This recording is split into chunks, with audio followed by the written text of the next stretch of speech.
विहीन व्यक्ति, और एक होता है कृष्ण भावना भावित व्यक्ति। एक विहीन होता है, माने कृष्ण भावनामृत जो होता है उससे वो विहीन है। वो ये सोचता है कि ये मेरा शरीर है, ये मेरी इंद्रियां हैं, और इसको, मेरे को अपने आप को तृप्त करने के लिए इसका प्रयोग करना है। और जो कृष्ण भावना भावित व्यक्ति होता है वो ये सोचता है कि ये जो देह है, ये जो शरीर है, ये कृष्ण की संपत्ति है। अहम सर्वस्य प्रभो मत सर्वम प्रवर्तते, भगवत गीता 10.8 में भगवान बोलते हैं।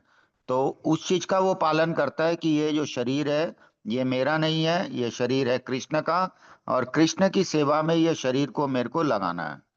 तो जो प्रथम व्यक्ति होता है, जो कृष्ण भावना विहीन होता है, वो ये संसार के साथ अपने आप को जोड़ता है, ये जो इंद्रिय इसको विषय के साथ जोड़ता है, और अंत में जो है वो दुख का योनि जो है उसको प्राप्त करता है। वो पाप और पुण्य जो होता है, जो कर्म फल होता है, उससे वो प्रभावित होता है। क्योंकि कर्म के बगैर इस दुनिया में कोई रह नहीं सकता, कर्म सबको करना है। लेकिन जो कृष्ण भावनामृत विहीन व्यक्ति है, वो कर्म करता है, लेकिन वो कृष्ण को ध्यान में रख करके कर्म नहीं करता है। और उस कारण से उसको कर्म फल जो होता है, कर्म का जो रिजल्ट होता है, पाप या पुण्य दोनों ही एक है, और वो उसको लगता है। जिस कारण से वह ये जन्म मृत्यु जरा व्याधि के चक्र से बाहर नहीं निकल पाता है। लेकिन प्रभुपाद जी अपने तात्पर्य में बोलते हैं कि जो दूसरा प्रकार का व्यक्ति होता है, कृष्ण भावनामृत व्यक्ति, उस प्रकार से हमको अपना कर्म करना चाहिए। वो बोलते हैं कि यहाँ पर जो भी हम कार्य कर रहे हैं उसको कर्मानी कर्मानी बोला गया श्लोक के अंदर में। और वो कार्य जो होता है वो अध्याय, यानी उनको, वह कार्य को किसको समर्पित करना चाहिए, वो है ब्रह्मणी। ब्रह्मणी यहाँ पर कृष्ण हो गए। तो प्रभुपाद जी अलग अलग शास्त्र से कोट करते हैं कि कृष्ण जो है उन्हीं को परम ब्रह्म क्यों बोला गया है। तो वो कुछ मंडूक उपनिषद से, कुछ भगवत गीता से श्लोक जो है हम लोग को बताते हैं कि कृष्ण जो है वो परम सत्य धीमहि, और उन्हीं के चरणों में ये जो कर्म है, कर्म फल जो है उसको समर्पित करना चाहिए। कृष्णा इज द सोर्स, वो स्रोत है हर चीज के। तो जिस प्रकार से एक तो कमल का जो फूल होता है वो जल से अप्रभावित होता है, जल आता है तो वो सरक जाता है, तो उसी प्रकार से अगर हम कृष्ण भावना भावित कार्य करते हैं तो हम कर्म फल से जो है अप्रभावित रहेंगे। ईशो उपनिषद का पहला मंत्र ही यही है कि जिसके जो हिस्सा में है, जो भगवान है, भगवान पूर्ण है, पूर्ण से अगर कोई निकलता है वो भी पूर्ण है, और जो बच जाता है शेष वो भी पूर्ण है। तो इसी प्रकार से हम लोग को जो भी कार्य करना है वो कृष्ण भावना भावित, क्योंकि जो कर्म फल है उसके जो बारीकियां उसको समझना बहुत मुश्किल है। जिस प्रकार से एग्जाम्पल दिया जाता है, मंडूक मुनि, वो है यमराज को श्रापित किए और वो विदुर बने। उसी प्रकार से युधिष्ठिर महाराज, जब 166 करोड़ आदमी महाभारत के युद्ध में मारे गए, तो वो दुखी हो गए कि मेरे को राजा बनने की आकांक्षा थी और इस कारण से जो है इतने लोग मारे गए। लेकिन भीष्म देव ने उनको बताया कि क्योंकि ये भगवान की इच्छा थी, तो ये जो कार्य था ये धर्म का कार्य था, और इसमें आपको कोई जो है पाप कर्म नहीं लगेगा, पाप कर्म फल नहीं लगेगा।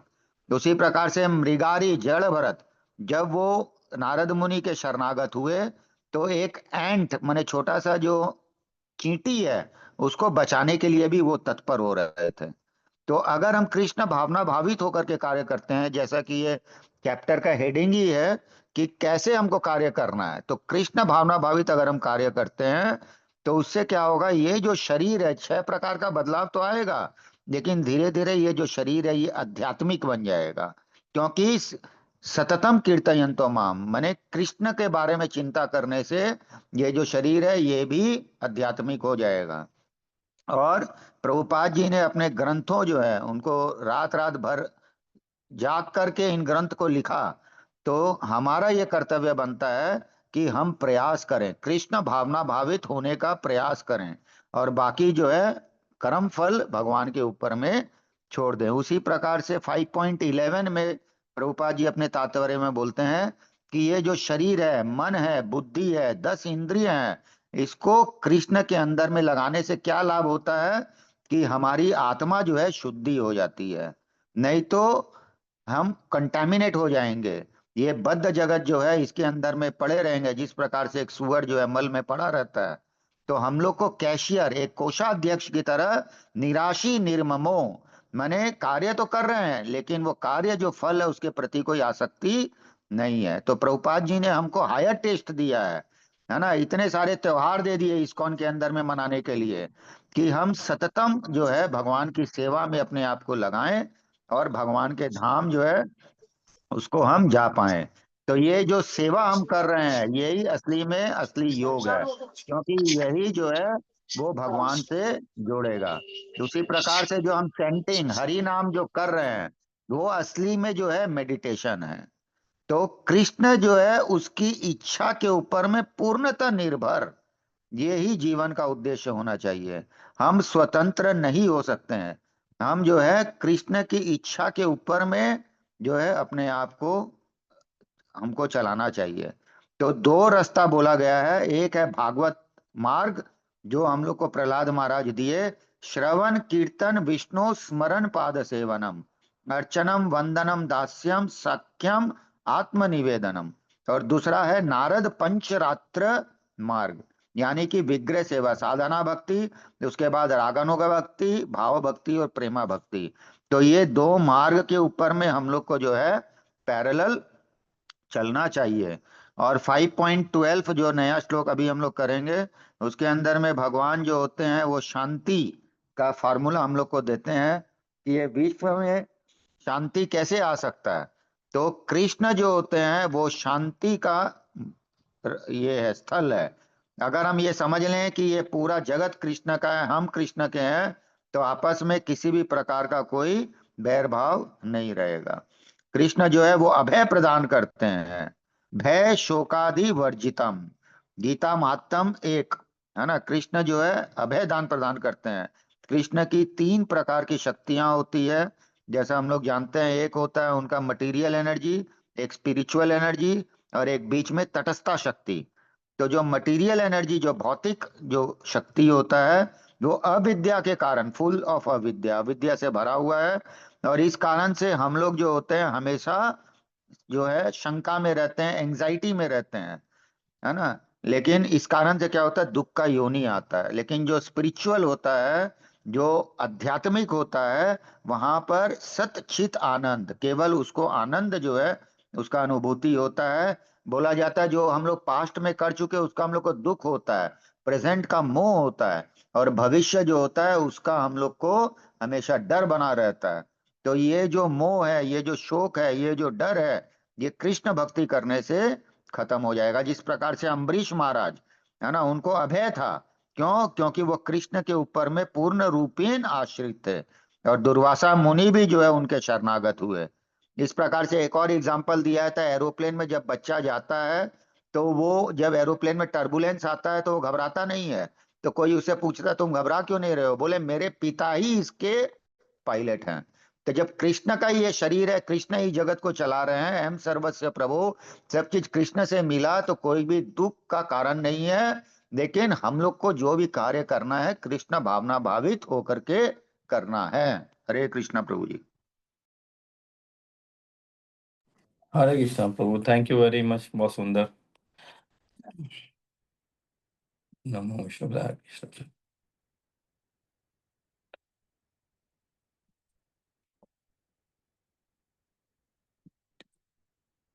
जय श्रील प्रभुपाद की जय।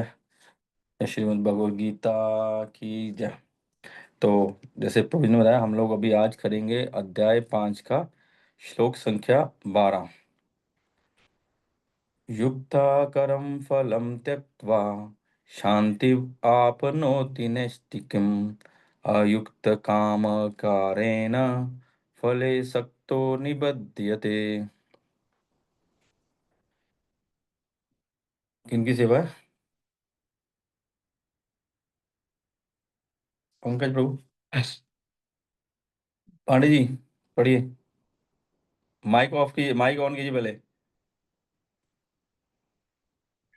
निश्चल भक्त शुद्ध शांति प्राप्त करता है, क्योंकि वह समस्त कर्म फल मुझे अर्पित कर देता है।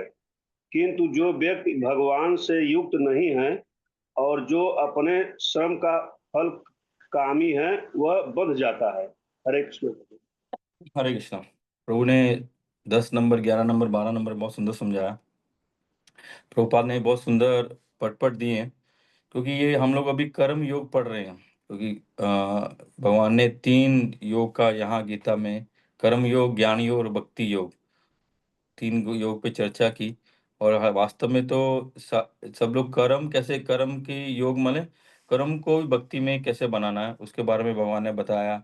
और ज्ञान, ज्ञान जो हम लेंगे, ज्ञान प्राप्त करें, वो भी कैसे भक्ति में हो। वास्तव में इस सारी गीता का एक ही सार है कि हम कैसे अपने आप को शरणागत करें, कैसे हम भक्त बने।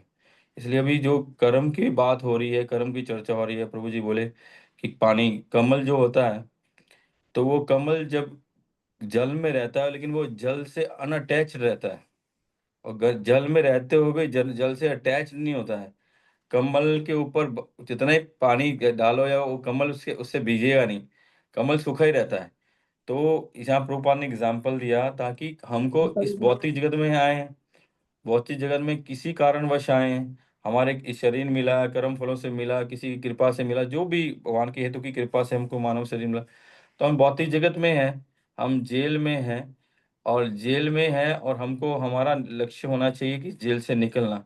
किसी भी कैदी का, किसी भी अच्छे व्यक्ति का, कोई भी अच्छा व्यक्ति होगा या सभ्य व्यक्ति होगा, किसी कारणवश भी वो उसको कैद होगी, कि कोई से अपराध हो गया, उसने कर दिया, कोई उसको सजा मिल गई। जब वो कैद में होगा, उसका पहला ध्येय यही होगा कि वो कैसे छूट जाए, कैसे ना कैसे कैद से वो बाहर निकले। तो जो भी सद व्यक्ति है, सद जीव है, तो वो भगवान की कृपा से वो यही उसका इच्छा रहेगी वो यहाँ से निकल जाए। तो भगवान बता रहे हैं कि अगर आप जेल में हैं तो जेल में कैसा आपका आचरण होना चाहिए, कैसे वहां अनासक्त होना चाहिए, कैसे आपको जेल में अटैक, क्योंकि आप जेल में हैं, तो जेल में चारों तरफ आपको ऐसे ही व्यक्ति हैं जो पाप युक्त हैं। तो पाप युक्त हैं, तो आपको उन ऐसे व्यक्तियों का संग मिल रहा है, तो उसमें भी आपको खोजना है कि कौन से अच्छे लोग हैं, उनका संग करें। और अच्छी अपनी बुद्धि, अपने अच्छे मन को रखते रख के अपने आचार को, विचार को, हमारे जो प्रयत्न है, हमारे कार्यों को अच्छा करके हम जेल से बाहर निकल जाए, ताकि जेल का जेलर भी प्रसन्न हो जाए, और जो जेल के जेलर की अथॉरिटी है वो भी प्रसन्न हो जाए, हमको जेल से छुटकारा मिल जाए। तो यहाँ भगवान इस चैप्टरों में हमको कर्म करना कैसे, इस संसार में रहते हुए, इस संसार के सारे कार्य करते हुए हमको कर्म बंधन से छूट कर हमको भक्ति प्रत कर्म करते हुए, हमको जैसे अभी चर्चा हुआ कि पाप और पुण्य से हटकर हमको भगवान अकर्म में, जैसे भगवान ने पूर्व में बोला, अकर्म करते हुए, भक्ति प्रत कर्म करते हुए हमको कैसे यहाँ से निकलने का सोल्यूशन देना है। तो यहाँ प्रभु भगवान बोल रहे हैं, प्रभुपाद बता रहे हैं कि निश्चल वक्त शुद्ध शांति प्राप्त करता है, क्योंकि वह समस्त कर्म फल मुझे अर्पित कर देता है। भगवान बोलते हैं, जैसे कि हम लोग सुने, परम पूज्य भक्ति पुरुषोत्तम स्वामी महाराज, मैंने प्रश्न किया तो महाराज बोले कि भगवान ऐसा नहीं सडनली हमको हायर नहीं बता रहे, हाईएस्ट चीज नहीं बता रहे, हमको धीरे धीरे अर्जुन के माध्यम से हमको ग्रेजुअली बढ़ा रहे हैं। क्योंकि हमने वो सुना, जो भगवान श्री चैतन्य महाप्रभु और राय रामानंद के बीच में, श्रीपाद राय रामानंद के बीच में जो संवाद है, वो भी उन्होंने भी भगवान को क्वेश्चंस का अंदर धीरे धीरे ग्रेजुअली बढ़ाया। उन्होंने धीरे धीरे धीरे धीरे जो फिर टॉप मोस्ट भक्ति के ऊपर जो महाभाव स्वरूपणी है श्रीमती राधा रानी, वहां तक ले गए, लेकिन नीचे बॉटम से स्टार्ट करते हुए धीरे धीरे धीरे धीरे धीरे धीरे। तो भगवान भी यहाँ धीरे धीरे हमको बता रहे कैसे हमको ग्रेजुअली भक्ति तक, शुद्ध भक्ति तक पहुंचना है। महाराज यही बोले कि भगवान बताते हैं कि कैसे कैसे कैसे कैसे हमको आगे बढ़ना है। तो यहाँ भगवान हमको कर्म फलों को, अपने कर्मों को शुद्ध करने के लिए बता रहे हैं।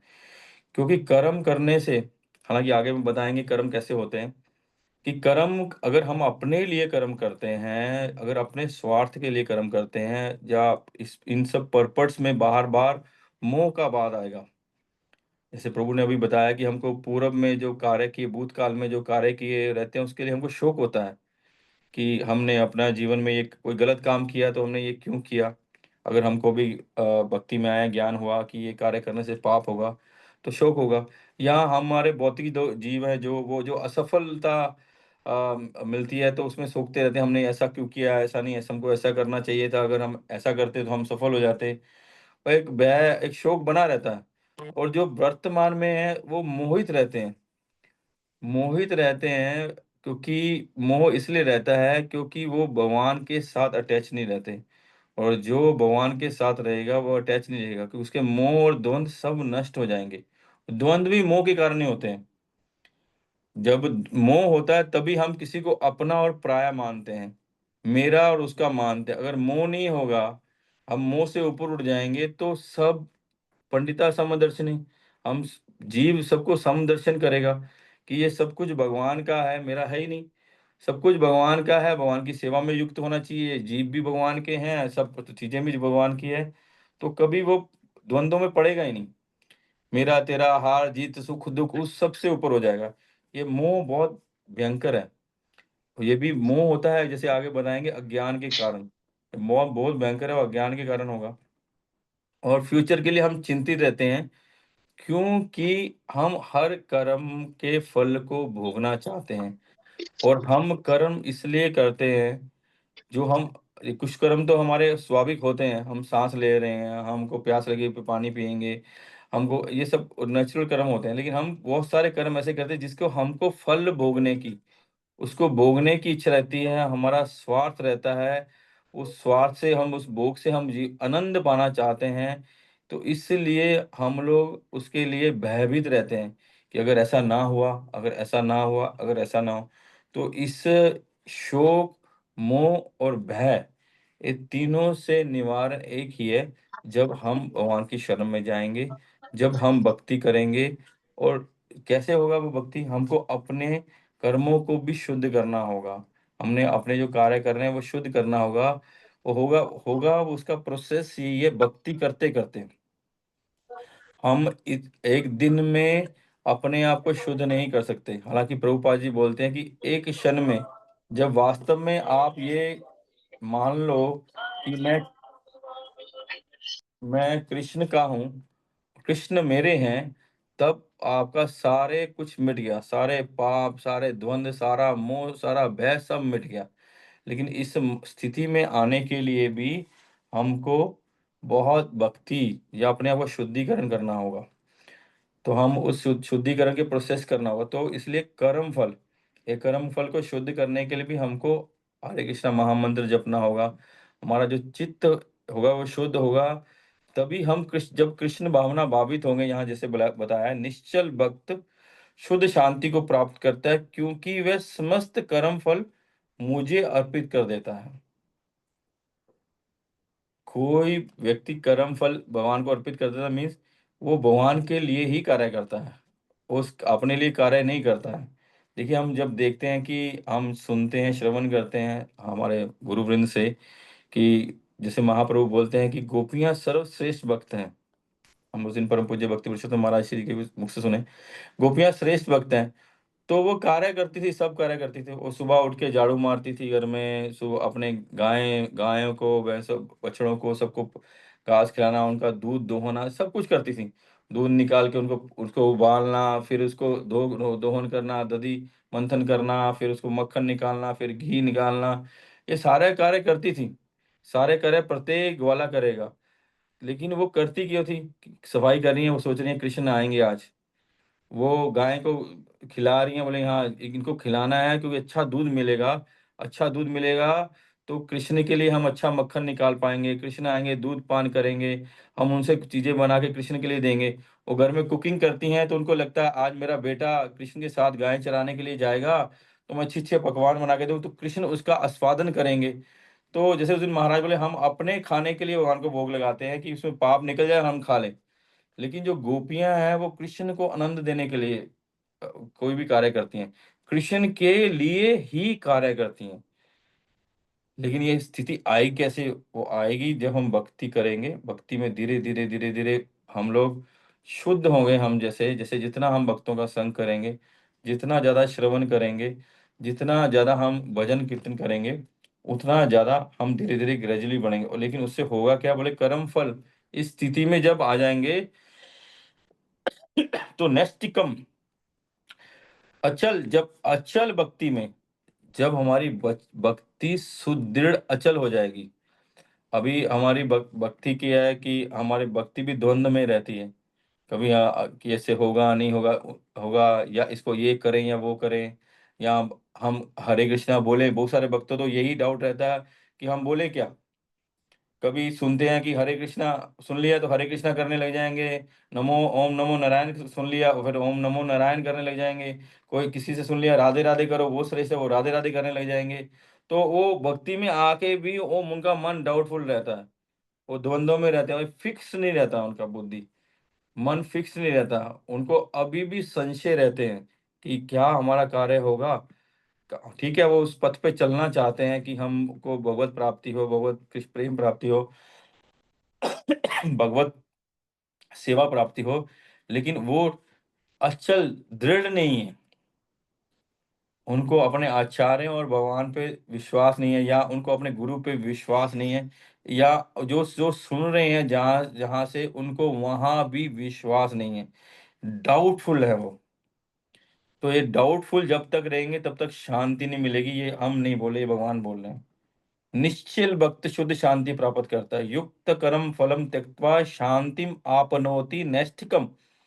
जब वो दृढ़ अचल भक्ति करेगा, कि जब वो डाउटफुल में रहेगा, बोलेगा हाँ मेरे को, मेरे उसको ये विश्वास करना होगा कि इस पथ पे चल के ही हम मेरे को जो मेरी लक्ष्य है वो प्राप्त होगा। तो वो ऐसा विश्वास क्यों करेगा? पूर्व भगवान ने पहले ही बोला है, बहुत सारे मुमुक्षु, बहुत सारे महात्मा लोग उस रास्ते पे चल के उस भगवान भगवत प्राप्ति किए हैं। तो क्या हरे कृष्णा महामंत्र करके किसी को भगवत प्राप्ति हुई है? क्या हरे कृष्णा के पथ पे चल के, कृष्ण भावनामृत के पथ पे चल के, क्या किसी को कृष्ण प्रेम मिला है? हाँ, बहुत, भगवान बताते हैं बहुत लोगों को मिला है। और हम अपने इस हिस्ट्री को हम देख सकते हैं कि अनंत जीवों को, अनंत कोटि कोटि लोगों को ये हरे कृष्णा महामंत्र मिलके, ये हरे कृष्णा महामंत्र माने नहीं है, ये श्रीमती राधा रानी का मंत्र है। श्री माँ राधा रानी ये मंत्र गाती हैं, इससे कृष्ण प्रेम की वृद्धि होती है। तो हमको विश्वास करना होगा कि यही करने से हमारी सर्व सिद्धि हो जाएगी, हमारा लक्ष्य प्राप्त होगा। तो भगवान बोलते जब ये होगा, जब ये अचल भक्ति होगी, फोकस्ड भक्ति होगी, जब आपका मन एक जगह फिक्स कर लेंगे, आपका मन स्थित हो जाएगा। भगवान ने पहले ही बोला है कि व्यवसात्मिका बुद्धि एको ही कुरु नंदना, कि जैसे एक व्यवसायी का मन एक प्रॉफिट का उसका लक्ष्य होता है धन कमाना, वो फिक्स्ड होता है, वो सब कार्य उस धन की प्राप्ति के लिए, उस लाभ की प्राप्ति के लिए करता है। उसी तरह आपका भी लक्ष्य होना चाहिए कि मेरे को इस पथ पे चल के हमको कृष्ण प्राप्ति हो जाएगी, तो हमको उस पथ पे चलेंगे, हमको कृष्ण प्राप्ति। तो हमको अचल विश्वास होना चाहिए। जब तक विश्वास नहीं होगा तो तब तक पूर्ण अनुभूति नहीं होगी, तब तक अनुभूति नहीं होगी हमको, तो सेटिस्फेक्शन और शांति नहीं आएगी।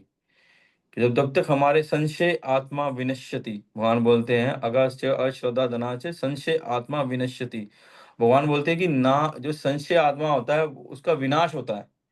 जो डाउटफुल रहेगा और बहुत सारी कश्तियों में सवार रहेंगे, वो डूबेगा ही डूबेगा, उसको बचा नहीं पाएगा। क्योंकि जब तक वो एक कश्ती में सवार नहीं होके बैठेगा नहीं, अगर समुद्र में जहाज कभी इधर से उधर जहाज में जाएगा, कभी उसे उधर जहाज में जाएगा, वो कभी ना कभी ऐसा लहर आएगी वो डुबो देगी। उसको फिक्स मन करके, फिक्स विश्वास करके उस जहाज में बैठना होगा। जब वो बैठेगा तभी उस भवसागर के पार लगेगा। अपने मन को फिक्स्ड करना होगा, और हमको उस जहाज में बैठ के, उस जहाज में जो सेवा कर सकते हैं उसमें हमको सेवा में युक्त रहना होगा। अपने आप को फोकस करना है, हमको फिक्स करना है। हमारी बुद्धि जो निश्चल बुद्धि, अचल बुद्धि, जो इधर उधर डाइवर्ट नहीं होती है, वहां देंगे तब जाके हमको धीरे धीरे जो भगवान का, ये गीता का भगवान ने गुहित गुहितर गुहितम ज्ञान, जो भगवान विद्या दे देना चाहते हैं, तभी होगा। तभी हम प्रेम से बज सकेंगे भगवान को। तो जब प्रेम से बजेंगे तभी ददामी बुद्धि योगम, तब भगवान हमको वो बुद्धि देंगे, हमको धीरे धीरे रियलाइजेशन बढ़ेगा। लेकिन जब तक हम भौतिक कार्यों में या कर्म फल को भोगने में लगे रहेंगे, तब तक हमको सेटिस्फेक्शन नहीं मिलेगा। इस भौतिक जगत के लाभ हानि से कभी भी हमको सेटिस्फेक्शन नहीं मिलेगा, कभी भी शांति नहीं आएगी, कभी भी आनंद नहीं होगा। जब मैं अपनी बात कर रहा हूँ, जब हम महीने का 15-20 हजार कमाते थे, तब भी खुश नहीं थे। और आप उससे ज्यादा कमाते हैं, अब भी खुश नहीं है। जब हमारे सेटिस्फेक्शन नहीं हुई, क्योंकि हम खुश नहीं है, हमारी लालसा, लोभ बढ़ता रहता है, लोभ बढ़ता रहता है। हम और लालच और लालच और तो हमको शांति, और ये लोभ बढ़ता ही रहेगा। भौतिक संसार ऐसा है, जब तक हम इच्छाएं अपनी अपनी इच्छाएं को करते रहेंगे, इच्छाएं और बढ़ती रहेंगी। वैसे ही है जैसे समुद्र की लहरें हैं। जब तक हम भगवान की भक्ति में नहीं आएंगे, जब तक, जब महाराज बोले ना, भक्ति प्रशानवती विरक्ति, जब तक भक्ति करके हम विरक्ति तक भक्ति करेंगे, तब विरक्ति आएगी। जब कृष्ण भावना भावित होने का प्रयास करेंगे, वो भी निश्चल अटल भाव से, तब जाके हमको ये सेटिस्फेक्शन आएगा, तब जाके हमको इसका टेस्ट, इसका रियलाइजेशन आएगा। और नहीं तो हम नहीं करेंगे, नहीं तो हम लोग अपने कर्म फलों की तरफ चिंतित रहेंगे, हमको सेटिस्फेक्शन नहीं रहेगा। और भगवान यहाँ पर ऊपर लिखते हैं, जो कुछ विद्यमान है वह कृष्ण की शक्ति का प्रतिफल है, और कृष्ण ही सर्व मंगलमय है। तो हमको वास्तव में अभी इतने ज्ञानी, इतनी बुद्धिमान तो हो जाना चाहिए। इतना तो हमने सुन लिया है कि संसार में, क्योंकि जो भी कुछ भी है सब भगवान का है, और सब कारणों के कारण वो सिर्फ गोविंद गोविंद है। और जहाँ लिखे हैं सर्व मंगल में, और भगवान की शरण में जो आता है उसका अमंगल कभी नहीं हो सकता। जो सूर्य की रोशनी में रहेगा, उसको वहां अंधकार कभी नहीं रह सकता। इसलिए जब हम सूर्य के अंदर में हैं, तो हमको अंधकार की चिंता नहीं करनी चाहिए। तो यहाँ भगवान यही बोल रहे हैं कि तुम लोग अटल भक्ति करो, तुम लोग कर्म फल की चिंता चिंता मत करो, क्योंकि कर्म करने से फल उसका मिलेगा ही, और भगवान की भक्ति करने से हम उस कर्म फल से सेटिस्फाइड होंगे, हमको शांति मिलेगा। यहाँ लिखे हैं, यही कृष्ण भावनामृत का रहस्य है। ये अनुभूति की कृष्ण के अतिरिक्त कुछ भी नहीं है, शांति तथा अभय का पद है। ठीक है, आगे चलते हैं।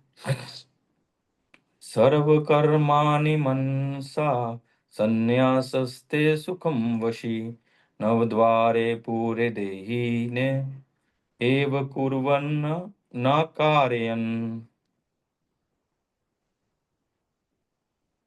हरे कृष्णा। हाँ ठीक है, पढ़िए। ब्रजमोहन ब्रजमोहन प्रभु पढ़ने दीजिए, प्रभु एक एक करके पढ़ लीजिए। हरे कृष्णा प्रभु। जब देहधारी जीवात्मा अपनी प्रकृति को वश में कर लेता है और मन में समस्त कर्मों का परित्याग कर देता है, तब वह 9 द्वारों वाले नगर में बिना कुछ किए कराए सुख पूर्वक रहता है। हरि बोल। देखिए कितना सुंदर भगवान हमको समझा रहे हैं। जब देहधारी धीर सर्व कारवाणी मनसा, प्रकृति को वश में कर लेता है, अपनी प्रकृति को, और मन में समस्त कर्मों को परित्याग कर देता है, तब 9 द्वारों वाला नगर में वो बिना कुछ किए कार्य सुख पूर्व रहता है। तो एक तरफ तो भगवान बोलते हैं दुखालम अशाश्वतम असुखम अनित्य लोकम, लेकिन वो बोल यहाँ बता रहे हैं कि वो सुख पे से भी रह सकता है। इस भौतिक शरीर में वो सुख से रह सकता है। और 9 द्वारों वाले शरीर में, हमारे शरीर में 9 द्वार हैं। ये 2 आंखें, प्रॉपर लिखे परपट में, 2 आंखें, 2 नासिका, मुंह, 2 कान, उपस्थ, और क्या उसको बोलते हैं, गुद्दा। ये 9 द्वार हैं। 9 द्वारों के इस दीवार में, इसमें भागवत में इसका बहुत सारा वर्णन है। भागवत हम पढ़ेंगे ना, वो क्या नाम है उसका, कथा आती है। पुरंजन। हाँ, तुरंत। पुरंजन पुरंजन पुरंजनी कथा आती है। बहुत विस्तार से वो कथा है इसके बारे में, शरीर, आत्मा और परमात्मा के बारे में बहुत डिटेल में वहाँ बताया गया। दांत हैं, आंखें हैं, 10 इंद्रियां हैं, नाग है, ये सब बहुत अच्छे से बताया गया, वहाँ बहुत अच्छा से डिस्कशन डिस्क्राइब किया गया है। तो भगवान क्या बोले हैं, हम इस 9 द्वारों के शरीर में भी इस भौतिक संसार में भी सुख से रह सकते हैं। लेकिन कैसे? बोले जब देहधारी जीव अपनी प्रकृति को वश में कर लेता है। तो कारण क्या है कि हम अपनी प्रकृति को, कारण ये है कि हम, भगवान यहाँ बोल रहे हैं कि अपनी प्रकृति को आपको वश में करना है। और हम लोग क्या करते हैं? हम लोग भगवान की प्रकृति को वश में करने का प्रयास करते हैं। हम इस संसार की में अपनी सत्ता को स्थापित करना चाहते हैं। इस संसार में हम स्वामी बनना चाहते हैं। उसके लिए हम यहाँ भोग करना चाहते हैं। तो हम अपनी सत्ता, अपनी प्रकृति को, अपनी इंद्रियों को या अपने मन को, बुद्धि को कंट्रोल करने का प्रयास नहीं करते। हम संसार को प्रयास करते हैं कि संसार मेरी इच्छाओं के अनुसार चले। मेरी इच्छाएं, मेरी कामनाएं, मेरी मेरी जो भोगने की इच्छा, वो सारा संसार वैसे ही काम करे। तो वो काम होता नहीं है और हम सुखी होते नहीं है। बोल देंगे, भगवान बोल देंगे, तुम अपनी प्रकृति को, अपने आप को पहले वश में करो। पहले अपनी स्थिति का ज्ञान लो, उस ज्ञान के माध्यम से अपने आप को करो। और संन्यास अस्ते सुखम वशी, क्या? त्याग कर, कि तुम ये भौतिक चीजों को त्याग कर, मन में समस्त कर्मों का परित्याग कर दो। देखिए, हमारे मन ही है जो वो संकल्प विकल्प करता है। हमारा मन ही है जो हमको इस भौतिक संसार में भोग कार्य में लगाता है। लेकिन जो अपनी प्रकृति को वश में कर लेगा, वो वश में तभी होगी जब हम इस प्रकृति को भगवान की सेवा में लगा देंगे। जब हम इस प्रकृति को, अपने हाथों को, कानों को, आंखों को, नाक को, जीवा को, मुंह को, अपने चरण, अपने पैरों को, सब चीज, शरीर को, सारी इंद्रियों को, सारे मन को, बुद्धि में, भगवान में लगा देंगे, तब ये प्रकृति हम वश में आएगी। बोलते हैं, भगवान प्रभुपाद बताए ना, कि जो इंद्रियां हैं बहुत प्रबल है। लेकिन जब इंद्रियों को ऊपर मन है, मन के ऊपर बुद्धि है, बुद्धि के ऊपर आत्मा है। तो जब हम ये इसका शुद्धिकरण करते हैं, मन के मंत्र के द्वारा शुद्धिकरण करते हैं, बुद्धि को ज्ञान के द्वारा शुद्धिकरण करते हैं, और शरीर को सेवा के द्वारा शुद्धिकरण करते हैं, तब ये तीनों शुद्ध हो जाती हैं। और जब शुद्ध हो जाती हैं तो ये अपने आत्मा का, अपने आत्म स्वरूप को के रूप में आ जाती हैं। और आत्मा इनका कंट्रोल करती है बुद्धि के माध्यम से। तब ये प्रकृति कंट्रोल में आएगी। और क्या होगा? मन से समस्त कर्मों का परित्याग करो। कर्म कर्म हम कर्मों का परित्याग कैसे करें? कर्म तो भगवान बोलते हैं कि आपको कर्म, यहाँ पे, यहाँ बिना कर्म के कोई रह ही नहीं सकता। तो हम कर्मों के बिना नहीं रह सकते, ये निश्चित है। हर व्यक्ति को कर्म करना होगा। लेकिन हमको क्या करना है? उस कर्म के जो फल को भोगने की इच्छा को त्यागना होगा। और वो होगा कैसे? जब हम इस सारी सत्ता को समझ जाएंगे कि ये भगवान की, हमारी नहीं है, और हम इस सत्ता में एक सेवक के रूप में कार्य कर रहे हैं। और भगवान हमारे परम पिता हैं, हमारे पिता हैं, हमारे पालक हैं, हमारे लिए सारी व्यवस्था वो करते हैं। और हम अपने आप कुछ कर भी नहीं पाते हैं, आगे में आएगा, अगर नहीं कर भी नहीं पाएंगे। तो उस स्थिति में जब जाएंगे, तब क्या है? हम कर्म करेंगे, लेकिन वो फल की इच्छा नहीं रहेगी, कर्मों को भोगने की इच्छा नहीं रहेगी। वही कर्म का प्रत्याग है। यहाँ प्रभुपाद लिखते हैं, शरीर अथवा नगर रूपी शरीर के कार्य प्रकृति गुणों द्वारा सव्यता संपन्न होते हैं। और शरीर की परिस्थितियों के अनुसार रहते हुए भी जीव इच्छा अनुसार इन परिस्थितियों के परे भी हो सकता है। अपनी परा प्रकृति को विस्मृत करने के कारण ही वह अपने को शरीर समझ बैठता है। कि वास्तव में, जैसे प्रभु बता रहे थे, कि भगवान की बहुत शक्तियां हैं, अनंत शक्तियां हैं। लेकिन तीन प्रमुख शक्ति है, परा, अपरा और तटस्था। और जीव को तटस्था बोला जाता है, कि हम परा होते हुए भी हम तटस्थता है। भगवान ने हमको फ्रीडम दिया है कि तुम नदी के बीच में है, तुम बीच में चल रहा है, तुम दाएं भी जा सकते हो और बाएं भी जा सकते हो, तुम परा में भी जा सकते हो, अपरा में भी जा सकते हो। हम अपने आप को भूलने के कारण अपरा में चले जाते हैं। हम भौतिक भौतिक सृष्टि में या भौतिक कार्य में या भौतिक शक्ति में चले जाते हैं, तो तब जाके हम दुखों का हमको सामना करना पड़ता है। जब हम अपनी वास्तविक स्थिति जान लेंगे कि हम पर अपरा नहीं है, हम भौतिक नहीं हैं, हम ये शरीर नहीं है, हम चिन्ह में आत्मा है, हम सच्चिदानंद भगवान के अंश स्वरूप सच्चिदानंद आत्मा हैं, हम पराशक्ति के पार्ट हैं, हम भगवान भगवान के पार्ट एंड पार्सल हैं।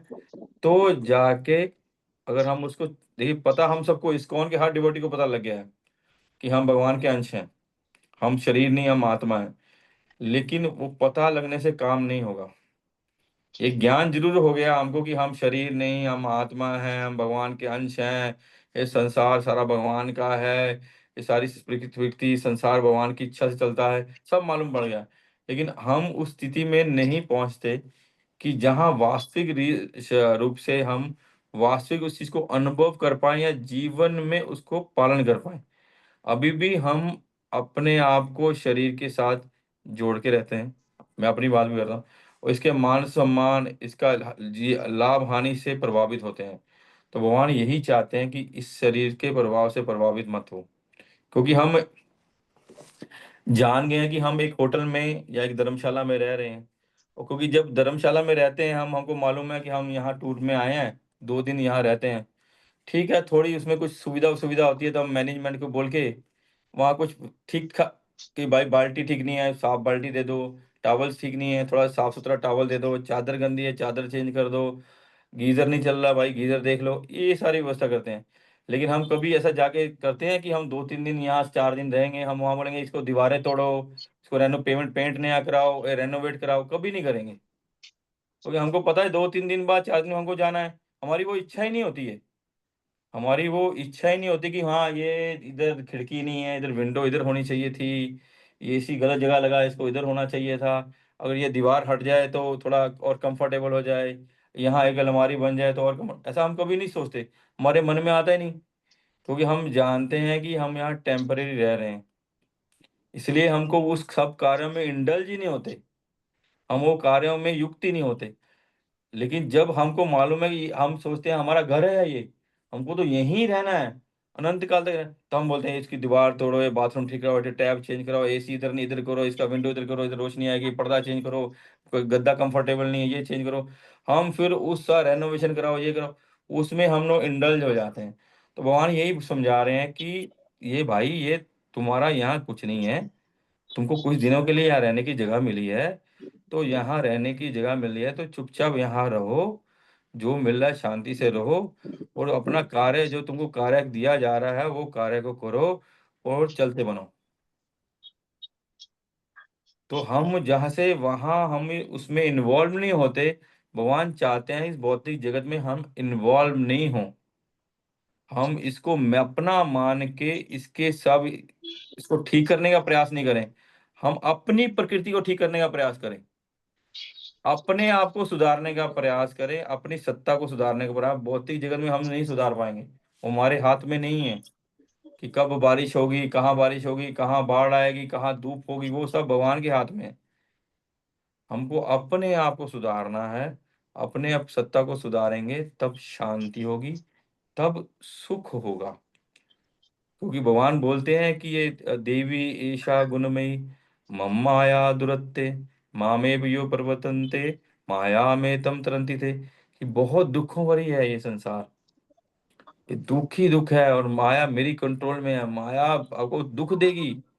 लेकिन भगवान फिर भी एक श्लोक में बोले महात्मा नस्तु माम पार्थ देवीम प्रकृति आश्रित, कि जो महात्मा है जो दिव्य प्रवृत्ति में रहते हैं वो सुख से रहते हैं। क्योंकि सुख से इसलिए रहते हैं, वो इसको अपना मानते ही नहीं है, इसको भगवान का मानते हैं, भगवान का मान के कार्य करते हैं, इसलिए वो सुख में रहते हैं। उनको कभी भी वो क्या विचलित नहीं होते हैं, हमेशा मन उनका शांत रहता है, हमेशा उनका मन भजन में रहता है, हमेशा उनका मन फोकस रहता है, टारगेट में रहता है, कि मेरा टारगेट यहाँ जीत हार करना नहीं है, मेरा टारगेट है यहाँ से निकल जाना, यहाँ से निकल जाना, भगवान के भक्तों की सेवा करनी और भगवान की सेवा में युक्त रहना।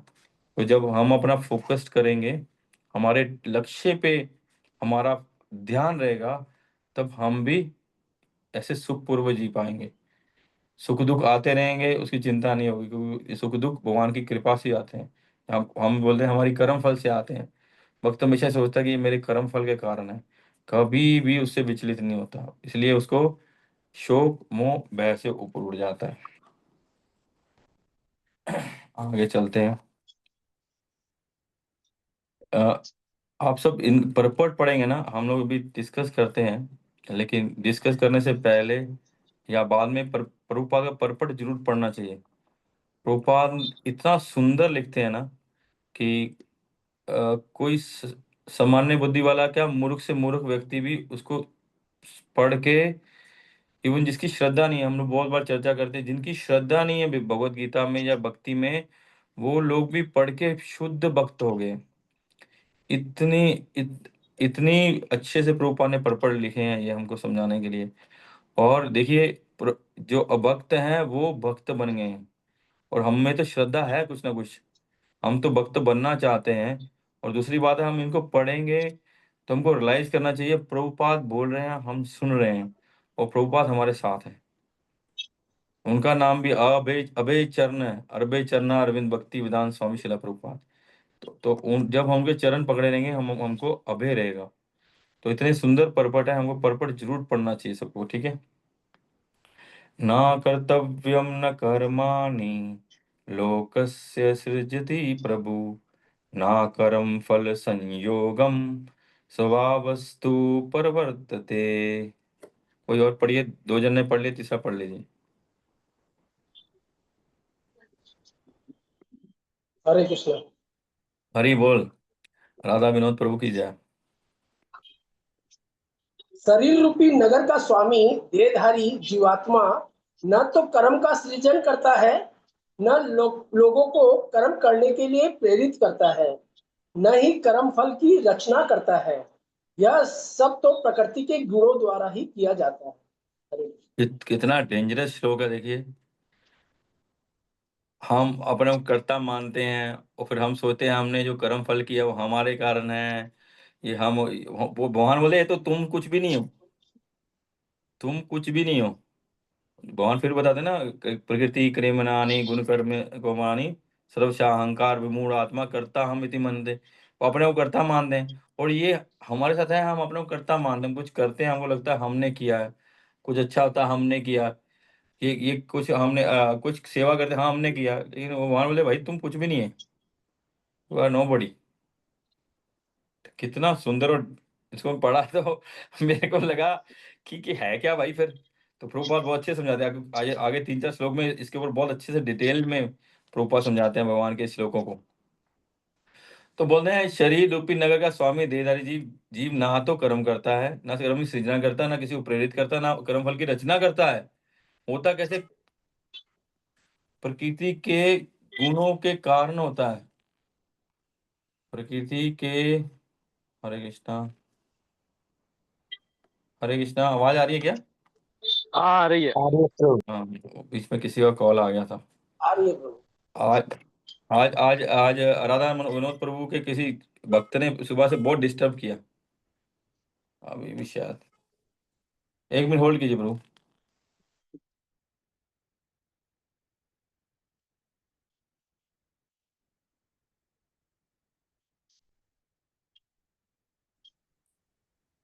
हरे कृष्णा। तो यहाँ पर भगवान बता रहे हैं कि ये सब तो प्रकृति के गुणों के द्वारा होता है। तो भगवान इसको बाद में भी बताएंगे कि ये हम लोग जो कार्य करते हैं, प्रकृति के जो 3 गुण हैं उसके अंतर्गत करते हैं। जब तक हमारी चेतना भौतिक चेतना रहेगी, या जब तक हम मैं और मेरा मानते रहेंगे, तब तक हम लोग इन प्रकृति गुणों से नीचे ही रहेंगे। और बोलते हैं ना, ब्रह्मभूत प्रसन्नात्मा ना शोचती ना कांक्षति। ब्रह्मभूत की स्टेज क्या है? वन बोलते हैं वन बोलते हैं जो तीनों गुण को पार कर लेता है, वो ब्रह्मभूत स्थिति आती है। यो माम अभिचारिणी भक्ति योग सेवते से ये गुना समति एतेन ब्रह्म भूए ये कल्पते। मान बोलते हैं शायद 12th चैप्टर में शायद बोलते हैं। तो ये ब्रह्मभूत स्थिति में आने के बाद मतलब 3 गुणों के बाद उठने के बाद ब्रह्मभूत स्थिति आती है, जहाँ सुख दुख का कोई कामना नहीं रहती, जहाँ व्यक्ति शांति में रहता है, आनंद में रहता है, जहाँ फिर वो भजन करता है, भगवान के पूर्ण रूप से समर्पण रहता है, भगवान को अपना मानता है, वो स्थिति है। लेकिन जब तक उसके नीचे रहेंगे तब तक किसी में सत्वगुण ज्यादा है, रजोगुण कम है, तमोगुण कम है, ऐसे गुणों का प्रभाव रहता है हर जीव में। जैसे हम काल में भी देखते हैं ना, दिन में हम लोग को बोला जाता है कि आप ब्रह्म मुहूर्त में उठ के आप अपना भजन भजन जो करना है, आप स्वाध्याय करना है, भगवान की सेवा करनी है, वो सुबह अर्ली कीजिए, क्योंकि इसको सतोगुण का समय बोला जाता है, सतोगुण का समय है। दोपहर का जो समय है वो उनको बोला जाता है कि आप कार्य कीजिए, रजोगुण होता है। और रात्रि का समय जो संध्या के बाद समय तमोगुण होता है। तमोगुण होता है, वैसे भी रात को भूत पिशाचों का तमोगुण योद्धा जो शराबी कबाबी हैं, सड़कों में दंगा फसाद करते हैं, जो लूट मार करते हैं, जो चोरी करते हैं, देखिए वो सब कार्य रात में होते हैं। दिन में होते हैं बहुत कम कि आपको चिंता ही हो रही है। रात में ऐसे कार्य प्रमुख रूप से होते हैं, किसी को लूट है, डकैती है, मर्डर, सब रात के होते हैं, कि वो तमोगुण का समय है। सुबह ब्रह्म ब्रह्म जो सतोगुण का शुद्ध सत्व का समय है, इसलिए बोला जाता है हमको जल्दी उठ के जल्दी भजन करना चाहिए, जल्दी भक्तिप्रद कार्य करना चाहिए, ताकि हमारा दिन की शुरुआत अच्छे से होगी तो दिन हमारा बहुत अच्छे से होगा, तो हमारा पूरा दिन अच्छे से रहेगा, हम ठीक से भजन कर लेंगे, हमारे मन में आनंद और शांति बनी रहेगी। तो यहाँ बोले कि हम ना कर्म फल बनाते हैं, कर्म करते हैं, ना ही किसी को प्रेरित भी करते हैं। बोलते कैसे? बोलते अगर आप प्रेरित करते हो, अगर आप में वो कैपेसिटी है, तो आप लेक्चर दे रहे हो, स्कूल में टीचर पढ़ा रहा है, अगर आपकी कैपेसिटी से आप करते हो, आप में वो क्षमता है, अगर आपकी कैपेसिटी है, अगर आपको लगता है आप करते हो, तो जितने स्टूडेंट हैं उनको सबको समझ आना चाहिए। जितने स्टूडेंट आप सब फर्स्ट फर्स्ट डिवीजन में पास होने चाहिए। कोई फेल हो जाता है, कोई फर्स्ट डिवीजन में पास होता है, कोई किसी कम नंबर आते हैं, कोई कोई कोई स्टार्ट ही नहीं होता। वही क्लास सुनते हैं, वही क्लास सुन के कोई वक्त बनते हैं और कोई नहीं, कोई वक्त बनते नहीं है, कोई है दूर क्या बोल रहा बकवास करे यार, चल छोड़ इसको क्या। तो वो बोले कि तुम प्रेरणा करने वाले नहीं है, कि जो प्रकृति के गुण है वो कार्य करते हैं। मतलब फिर इसका मतलब क्या हुआ कि अगर प्रकृति के गुण गुण कार्य करते हैं, अभी तो हम प्रकृति के बंधन में हैं, हम तो तीनों गुण के अंतर्गत हैं, तो हमारा हम बढ़ेंगे कैसे, हम निकलेंगे कैसे, फिर ये भक्ति कैसे करेंगे? भक्ति भक्ति जो है वो पुरुषार्थ से होगी। हम जो पुरुषार्थ करेंगे उसे भक्ति, और भक्ति करने से जो है हमारे ये गुण है जो तमो रजो और सतोगुण, इसके बंधन कटेंगे। हम जिन गुणों गुणों में है, हम इससे ऊपर उठ उठ पाएंगे, नहीं तो हम इस गुण से नीचे उठेंगे। और जो जिस गुण में कार्य करता है, जो जिस गुण से प्रभावित है, वो ही उस गुण का उसी प्रकार को उसको कर्म फल मिलता है। लेकिन यहाँ भगवान बोलते हैं कि यही है, क्या पता नहीं अगले श्लोक में बताते हैं कि वो हम करता नहीं है, हम करता नहीं है, हम गुणों के आधार पे करते हैं। लेकिन होता कैसे है? बोले भगवान की इच्छा से होता है। हम इच्छा करते हैं और भगवान उस कार्य को पूरा करते हैं। और हम प्रॉब्लम यही है फंसने की, हमारी इच्छाएं, हम जिस गुण में इच्छा करते हैं भगवान उसको अनुमोदित कर देते हैं। लेकिन वो ऐसा नहीं है अनुमोदित कर देते हैं कि हम इच्छा करें कि हम तो अभी भाई मोदी जी बहुत दिन हो गए, 11 साल हो गए, अभी हमको प्रधानमंत्री बन जाना चाहिए। अब बहुत दिन हो गया मोदी जी की जय जयकार हो रही है, तो हमारी भी थोड़ी जय जयकार हो जाए। क्यों प्रभु जी? कि हम भी थोड़ा, हम तो मोदी जी से ज्यादा इंटेलिजेंट हैं, तो बहुत सारे काम ठीक से कर नहीं पा रहे, तो हम प्रधानमंत्री हो जाते हैं। हमने इच्छा करी, बोली गीता बोल रही है भाई तुम इच्छा करते हो तुम्हारा काम होता है। भगवान, हम इच्छा करते हैं, भगवान हमको काम कर देते हैं कि भाई हम अभी प्राइम मिनिस्टर ऑफ इंडिया बनना चाहते हैं। चला, 1 दिन हुआ, 2 दिन हुआ, एक इलेक्शन गया, 2 इलेक्शन हुआ, हमारा नाम, हमको टिकट ही नहीं मिला। भाई क्या चक्कर, हम तो इच्छा कर रहे हैं प्रधानमंत्री बने। बोले नहीं भाई, तुम इच्छा करने से भी कुछ नहीं होगा, तुम्हारे पास वो पीछे में उसका उतना पुण्य भी होना चाहिए। तुम मानी अडानी बनना चाहते हो, तुम सब हिंदुस्तान के सबसे पैसे वाले आदमी बनना चाहते हो, और चाहने से क्या होगा? तुम्हारे पास एटीएम है, लेकिन तुम्हारे एटीएम में पैसा जितना डिपॉजिट होगा उतना ही पैसा निकलेगा। तुम एटीएम में जाके बोलोगे 10,000 टिप दोगे, 10,000 बाहर निकलेगा, ऐसा नहीं। तुम्हारे बैंक में बैलेंस 1,000 रुपए है तो 1,000 रुपये ही निकल पाएगा। तो हमारे कर्म फल ऐसे हैं, हमने जो कर्म फल किए हैं उसके जो फल है, उसके जो पाप और पुण्य है, उसी हिसाब से हमको सुख दुख मिलेगा। और हम जो अभी इच्छा करते हैं उसी हिसाब से हमारे कर्म फल बनते हैं। हम कर्म करते हैं, इसी हिसाब से हमारा आगे बैंक बैलेंस बनेगा। उस बैंक बैलेंस के हिसाब से हम उसको यूज कर पाएंगे। ऐसा नहीं है इच्छा करने से सब कुछ हो जाएगा। जो हमारा बैंक बैलेंस होगा वैसे ही प्रकृति हमको सुख सुविधाएं देगी, देवता हमको सुख सुविधाएं देंगे। तो हम उनके अंडर में बने रहेंगे, फंसे रहेंगे, सब करेंगे। तो इससे निकलने का एक ही रास्ता है कि जो हमको अनुमोदित करते हैं भगवान, सब कुछ हमको क्या बोलेंगे, हमारे लिए इतनी कृपा करते हैं, हमको उनके चरणों में शरण लेने से हम इस कर्म फलों से, कर्मों से, जैसे पिछले श्लोक में ही बोला कि ऐसा कर्म मन से प्रत्याग हो जाता है, फिर वो कर्म फलों में नहीं मांगता, वो सुख हो जाता है। राम फिर जो राम। भक्ति में जाने से वो हम कर्म फलों और से क्या निकल घबरा सकते टबरा हैं। है? लेकिन जब तक बढ़िया है तो। और बताओ।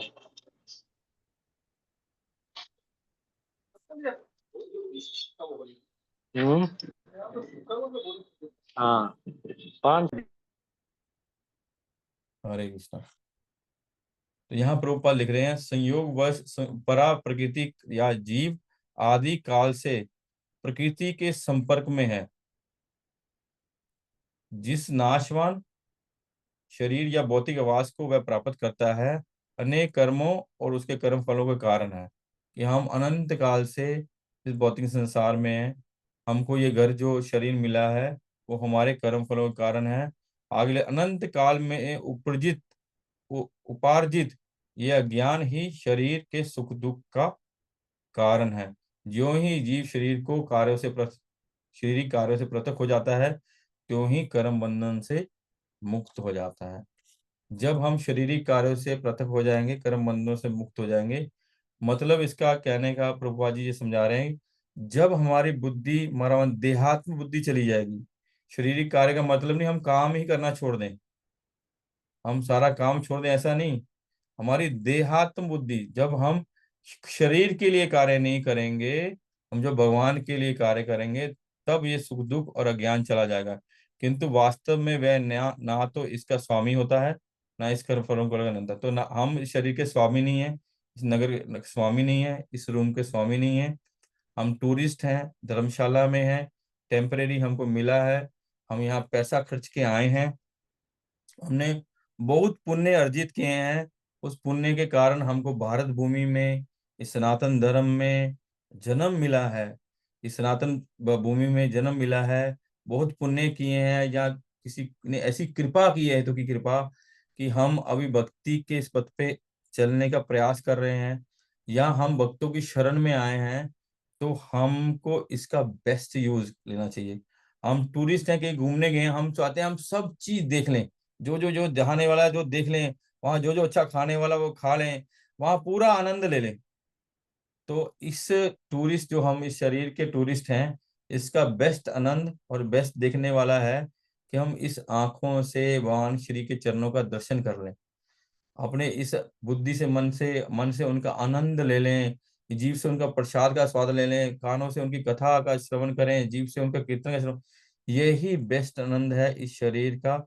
इस हम जहाँ पे इस नगर में हैं, इस 9 द्वार वाले नगर में, ये बेस्ट यूज है उसका कि यहाँ हम आनंद, जो हमारा पुण्य है, जो हमारे जो भी पीछे की कृपा है, उसको बेस्ट यूज कर लें कि हम ये बेस्ट यूज करते हुए, इसका पूर्ण रूप से यूज करते हुए, अपना जो हमारा खर्च हो रहा है, क्या हमने अपने जो इन्वेस्टमेंट की है उसका बेस्ट आउटपुट ले लें। वो यही है कि हम इस जन्म में भगवत धाम चले जाएं। यही रखते हैं प्रभु।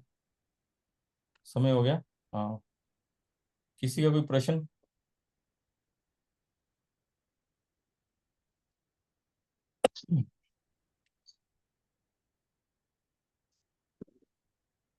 हरे कृष्णा। प्रभुपाद लिख रहे हैं, उसके उद्धार का एकमात्र साधन है कि दिव्य कृष्ण भावना अमृत द्वारा समुद्र से बाहर आए आए।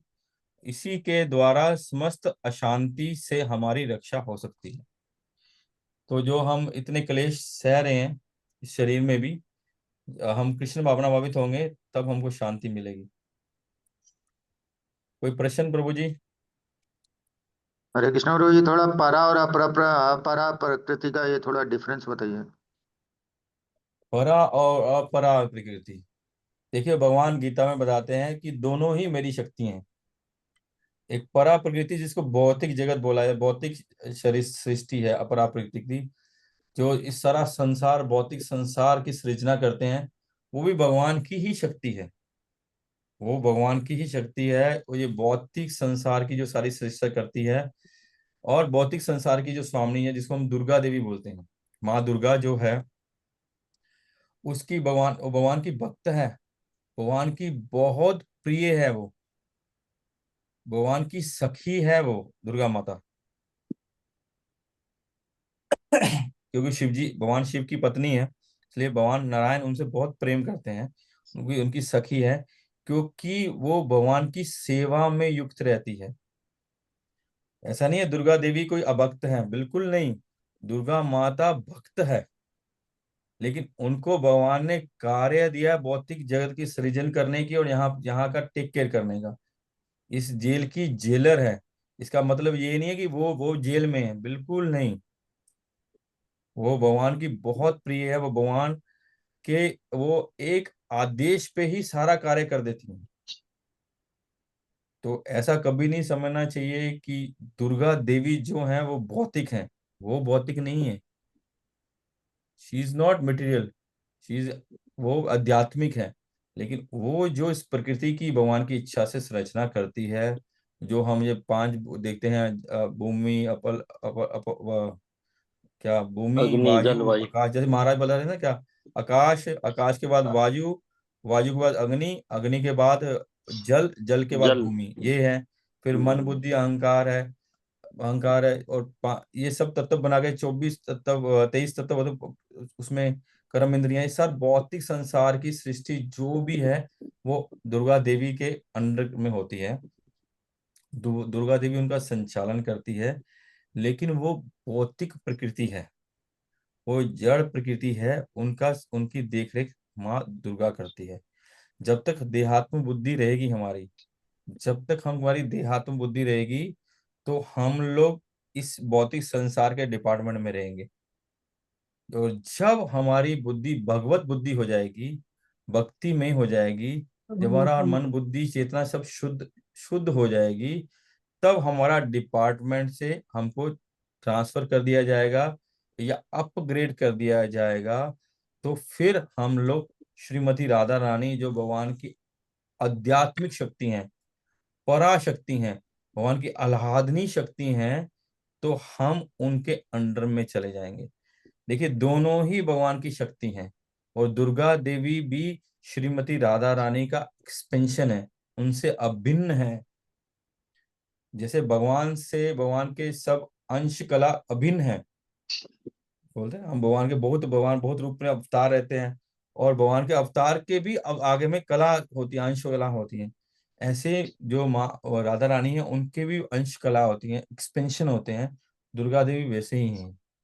तो ऐसा नहीं है कि वो अभिन्न है भगवान से या राधा रानी से अभिन्न है, लेकिन उनका डिपार्टमेंट वो है। जब तक हम भौतिक कार्यकलाप में, भौतिक चेतना में, जब तक हमारी मन बुद्धि भौतिकता में लगी रहेगी, तो श्रीमती दुर्गा देवी, माँ दुर्गा हमारा टेक केयर करेंगी, और हमको जहाँ दवाई देनी होगी वैसी दवाई देंगी। अगर हमको कुनीन खिलानी है, अगर हमको चापड़ लगाना है, अगर हमारा माथा फोड़ना है, अगर हमारी टांग तोड़नी है, अगर हमको दुख देना है, अगर बिजनेस में घाटा डालना है, अगर हमारे घर में समस्या लानी है, हमारे जीवन में कलह लाना है, वो सारे काम वो वैसे देखती रहेंगी। जब तक वो, जैसे ही भक्त बनेंगे, वो थोड़ा सा बहुत चेक करेंगी, हाँ ये सही में भक्त है, फिर वो बोलेंगे भाई ये अब भक्त बन गया, ये अज्ञान से ज्ञान में चला गया, तो भाई अब तुम दूसरे डिपार्टमेंट में श्रीमती राधा रानी के अंदर में जाओ। तो जब हो सर, उसमें हम तीनों गुणों से ऊपर उठेंगे, तीनों गुणों से ऊपर उठ के हम भक्ति करेंगे, और श्रीमती राधा रानी उनको ही लेती है जो कृष्ण से प्रेम करेंगे, तो कृष्ण की सेवा में करने के योग्य बन जाएंगे। जो कृष्ण की सेवा करने के उनमें भरपूर मात्रा में इच्छा होगी, पूर्ण रूप से भगवान को समर्पित हो जाएंगे, फिर वो राधा रानी की शरण में चले जाएंगे। जब वो शुद्ध आत्मा है वो, तो फिर वो राधा रानी, श्रीमती राधा रानी उनको भगवान की सेवा में लगाती हैं। तो एक भौतिक जगत है, वो सारे संसार, सारी भगवान की सृष्टि का 1/3, 1/3 है, 1/4 है, 1/3, 1/3 है। मतलब कि अनंत कोटि ब्रह्मांड है, अनंत कोटि, और अनंत जीव जंतु सब कुछ है, वो एक 1/3 पार्ट में है। और भगवान की जो आध्यात्मिक सत्ता है वो 2/3 पार्ट है, बहुत बड़ी है, बहुत बड़ी। और वहां सब सुखी सुख है, आनंद ही आनंद है, भगवान की सेवा में आनंद ही आनंद है। नित्य धाम है वो, यहाँ अनित्य धाम है, वहां नित्य धाम है। ये असुखम लोक है, वो सुखम आनंद में लोक है। ये फर्क है दोनों प्रकृति में।